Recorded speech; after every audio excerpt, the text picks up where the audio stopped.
Welcome guys, today we'll be making a game, but not the game that you think. We'll be making a game that runs without an OS.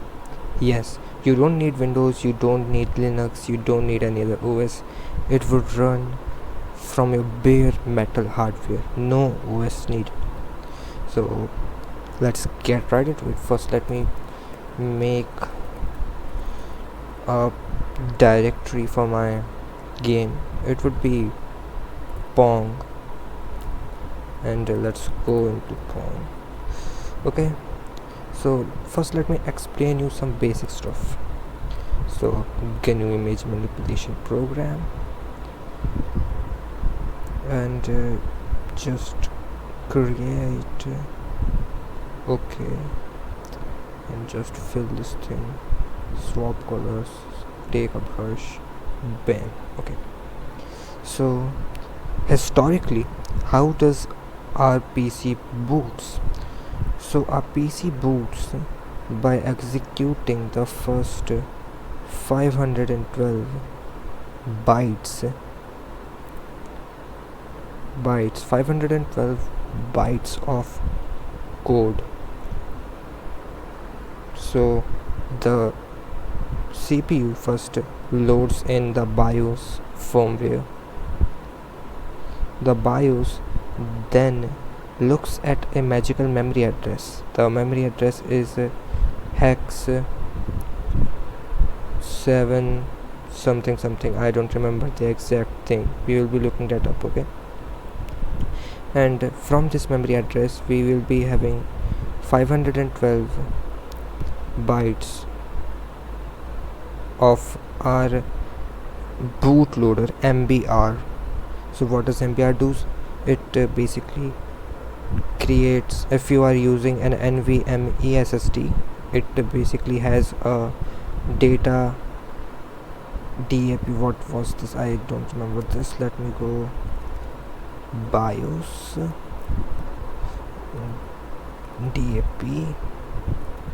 DAP data address packet.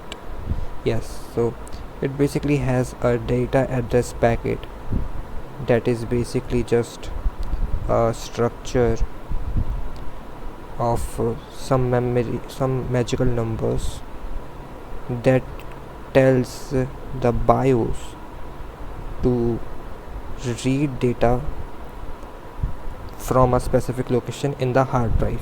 The interrupt that we will use for reading data is hex 13, and this is how how does the kernel works. Let me just tell you how does it works.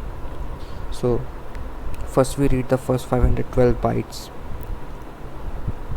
These 512 bytes then, and obviously their offset is a hex 7, I guess C7C100 or something like that. The 512 bytes, this is a program written in assembly, will then look at another memory address, suppose hex 1000,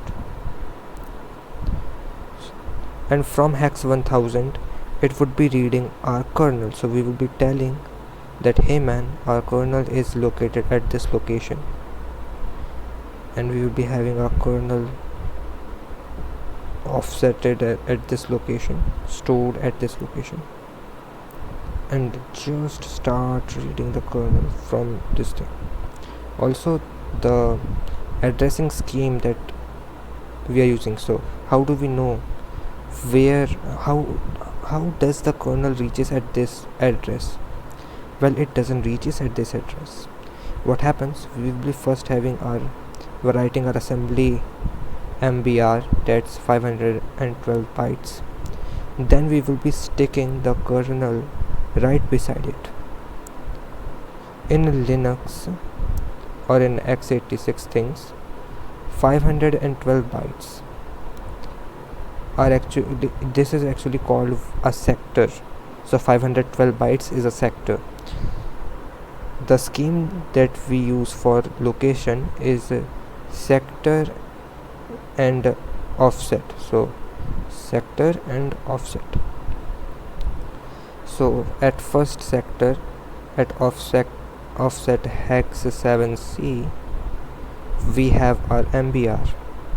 At second sector, so a sector is basically 0 indexed, so this is not the index, I'm just numbering this. At hex 100 actually, we have our kernel. So that's how OS works. The Pong game that we are gonna make will not require the kernel. We will be making the Pong game in just this 512 bytes. Isn't that fascinating? We will be using just 512 letters to basically describe a Pong game. So instead of jumping to a kernel, our program will just be having a game inside it. Okay, and also instead of going and looking up for documentation on Google, I will be using my plugin called Doc, because it basically helps me curate my notes and all those things really nicely. So let's start. But before we start, let me also tell you that you will need a linker and a assembly compiler that you have to build yourself. Okay, so the linker and the assembly compiler that comes with your system are biased, so they know actually that this system is Linux, it is x86-64, it is having this CPU, this GPU. So what they will do, they will actually only allow they will actually translate your code with many libraries linked. So they will be translating your code with many libraries linked. But when we are actually making our MBR should not contain any other code than what we could actually see. So if we could not see anything, then it shouldn't be there. So you have to first create your own, you have to build your own. So you could download the source code and build the linker and the assembler, and yeah, that's it. That's actually it. So you need these two that you have built. So I have built them in target LD obviously, and target AS. Let me go like this. Okay, so I have x86-64 ELF AS, x86-64 ELF LD. So these are actually my linker and my assembler. Let's first start with a make file. We are just gonna create this make file for now. Let's also have mbr.s for assembly. Now once again we are on the whiteboard, what you have to do actually, the code that we will be writing is going to be 16-bit code. This is the real mode. In CPU, BIOS loads the MBR in real mode. So 16-bit is the standard for real mode. So any code that we will be writing has to be 16-bit. So that's the first line of assembly.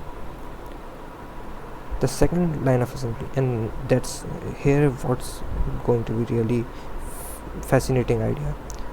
In normal C or C++ program, you will be writing your main really down and all the routines up. But if you do the same with our MBR assembly, what will happen? The BIOS is dumb. It doesn't knows to find the global start. It doesn't knows where the program starts. It assumes the program will start at the first byte. But if we have our start somewhere down here, it would just corrupt. So what we have to do, we want the start to be the first thing that you are going to write. Okay, the global start, so this thing will just evaporate. I mean, this thing will just get erased, because global start is just a thing that tells the program, hey, the global is start. So start is the first thing that we are going to use. Then we need some BIOS knowledge for this, obviously. So let's jump back to our whiteboard, gray board. Okay, first you need to know that when BIOS loads, it sets some things, it sets some options. So your CPU contains something called registers. Registers are just what they are named as, register. What do you do in a register? You store data. So registers are actually storing data. CPU has some data storage container called registers.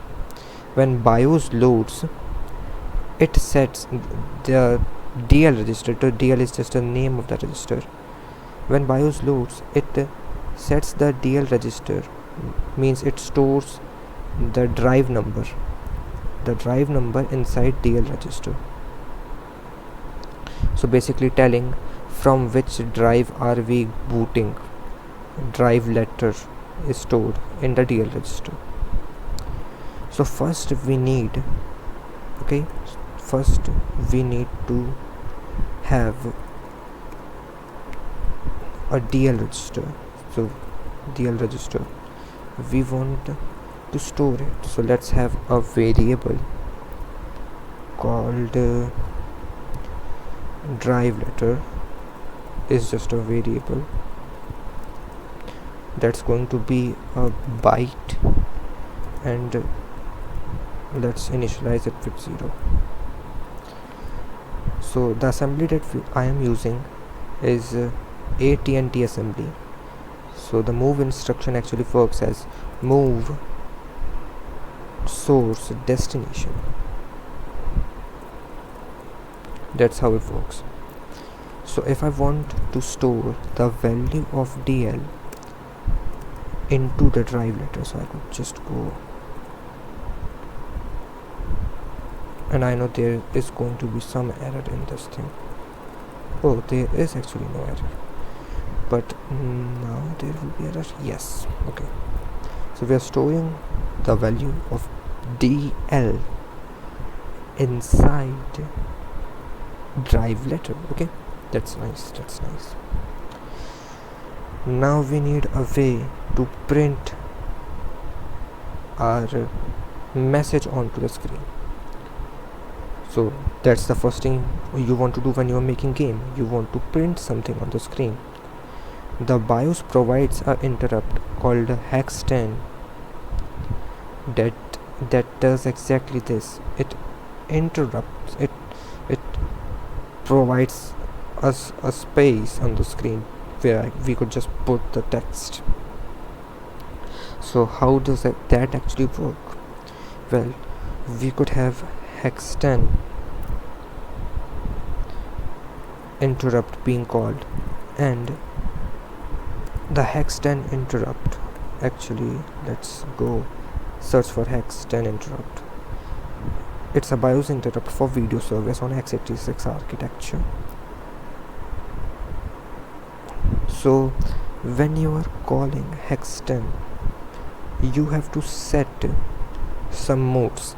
Suppose hex 10 is called, and if we set our the AH is again a register that stores a value. So how this interrupt works, they actually check for another registers, for some registers which are pre-specified. So there will be some registers like AH or BX and something like that, and the interrupt will actually specify that, hey, whenever I am being called, I will be looking at these registers for some values, and according to the values in these registers I will be executing some specific task. It's that simple. Okay, so before we start anything, we first need a hello world program. So let's have our message called as called hello world, my man. And I use Arch, by the way, cause why not. And we need a routine print string. Okay, so a routine print string, what will print string do?